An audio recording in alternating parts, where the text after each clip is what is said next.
what is an idea? An idea is like a spark. It comes from nowhere. It comes from everywhere. It comes from every experience you've already had in life.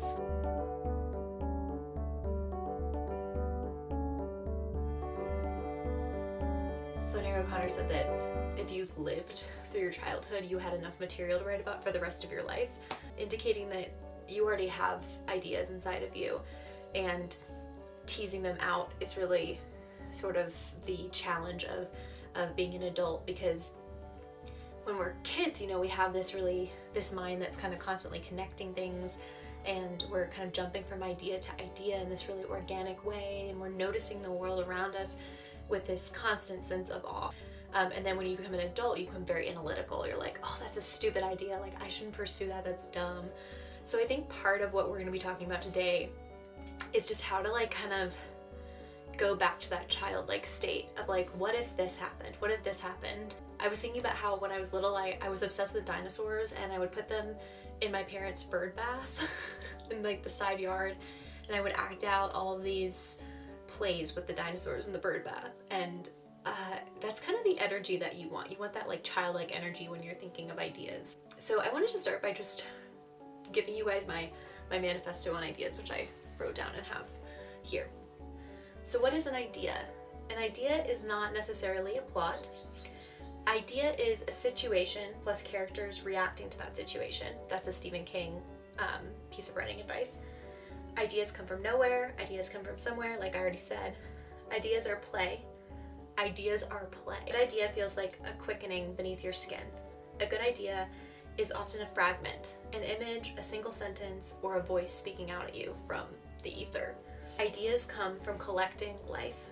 You have to be a magpie of your own life, collecting things that interest you, things that make you angry, your obsessions. It comes from being a collector.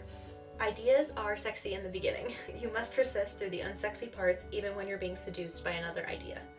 That's important, but we're not going to talk about that too much today because I want to distinguish between the initial idea, the spark, and the first draft, which is going to be a different video. Ideas don't always stay true to their original form, and that's okay. That's the point. Ideas need to be protected in the beginning. You shouldn't be telling everyone your idea, in my opinion. You should be keeping it inside, letting it grow, letting it sort of collide with other experiences you're having, conversations you're having throughout the day. If you bring your idea out into the wilderness too soon, it can get scared away. A little bit superstitious, but I just think it's true. Good ideas come from persistent observation. So I don't think you have to be bored to have great ideas, but I think you have to be observing the world almost from like a third party perspective in a way. So if you're watching TV, how can you be watching TV but also kind of watching yourself watch TV and sort of like seeing what you can learn from that and what ideas come up from that? You want to be open to having those connections. You want to be sort of thinking of yourself as a writer all the time. You can't wait for a good idea. You have to open yourself to a good idea by writing. Just because you don't have an idea doesn't mean you shouldn't be writing. You should just be writing until you get an idea if you don't have one. This is part of that practice of just coming back to the page. Good ideas have lived in your body for many, many years. That kind of goes back to that Flannery O'Connor quote. You already have your ideas inside of you from childhood, probably, or from your early life, or from your life right now. Those ideas are already in your body. It's just finding a way to access them. A good idea means nothing without execution. That's a really important one, but again, we're not talking about that today. We're just going to talk about ideas. Ideas come from seemingly arbitrary exercises, such as the one I'm going to talk about today, like writing prompts. I think a problem with a video like this is like we're talking about things in a very cerebral way. So I wanted to give you one example, or one strategy rather, for finding ideas that I really like and I've used a couple times now, and I feel like always yields interesting results, which is basically just to combine 3 random things that interest you and see what comes out of it. So these can be anything, right? We can pluck it from a headline or a billboard or a movie, a show or a book or a poem or a conversation we overhear at a coffee shop, or anything, anywhere. We're gonna kind of take 3 things that are seemingly disparate and we're gonna try to make an idea out of them.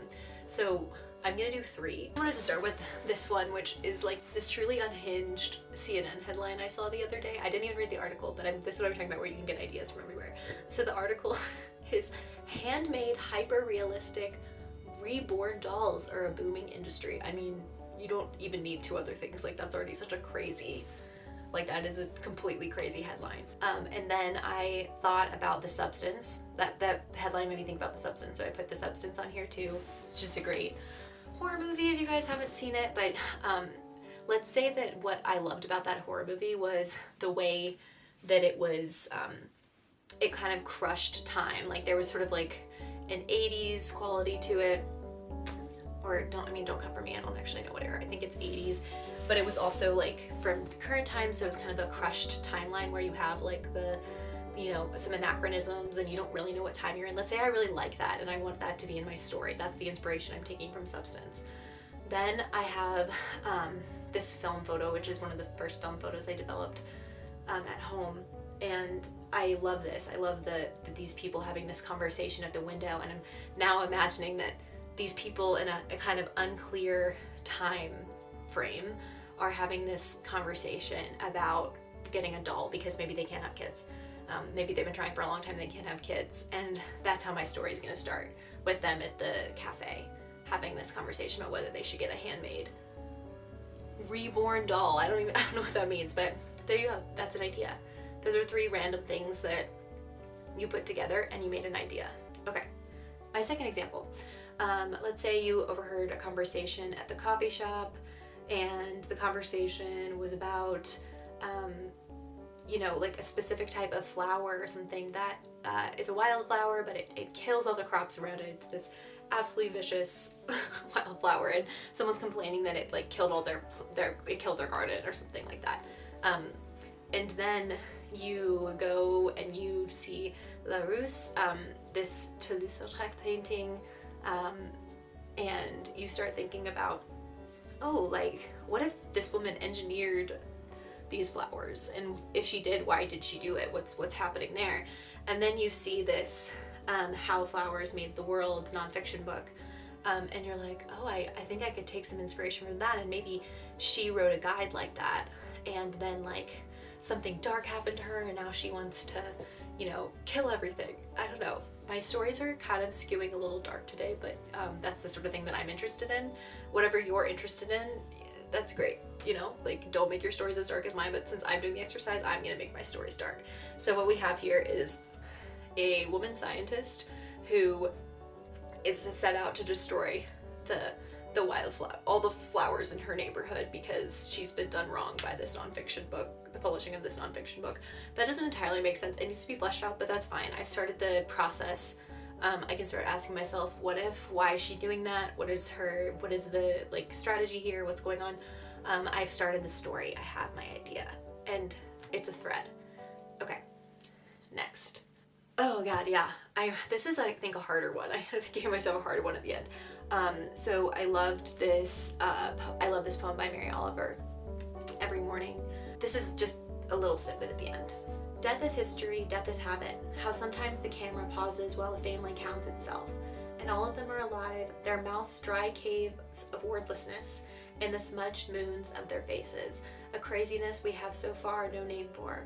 All this I read in the papers, in the sunlight. I read with my cold, sharp eyes. So we have Mary Oliver kind of reflecting on how, like, death is this thing that's omnipresent. Every time you read the news, you are reading about death in some way. And then I picked, I really love this. This is from I think a Who What Wear photo shoot that Elle Fanning did.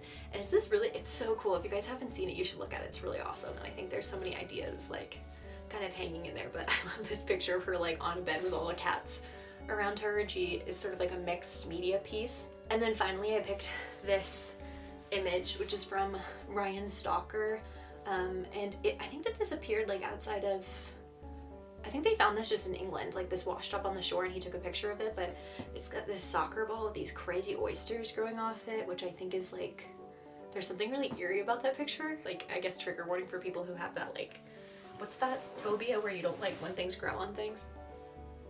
I don't know, but you guys know what I'm talking about. Anyway, so now I have these 3 things. I've given myself a hard one, but I think this is about death. So maybe this woman, maybe Elle Fanning's our main character, and she is this cat lady who lives in a manor by the sea, and this soccer ball washes up on shore one day, and at the same time there's like all these mysterious deaths happening, and the town starts to realize that the oysters are causing these deaths. Again, I am like in a dark mood today. Apparently all my ideas are dark, but you could take these same prompts and have different ideas than the ones I'm having now, in my opinion. I'm just showing you how you can start being like, what if this happened? What if this happened? And that's the beginning of the story. That's how ideas are made.